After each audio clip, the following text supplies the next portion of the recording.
I have 6 tablespoons of dried thyme leaves in here.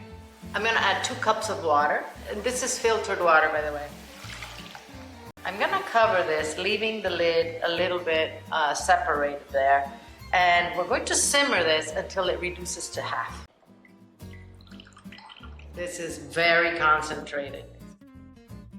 I'm gonna add honey to this, maybe a 1/3 cup. We're gonna dissolve it. I'm gonna pour it into a jar.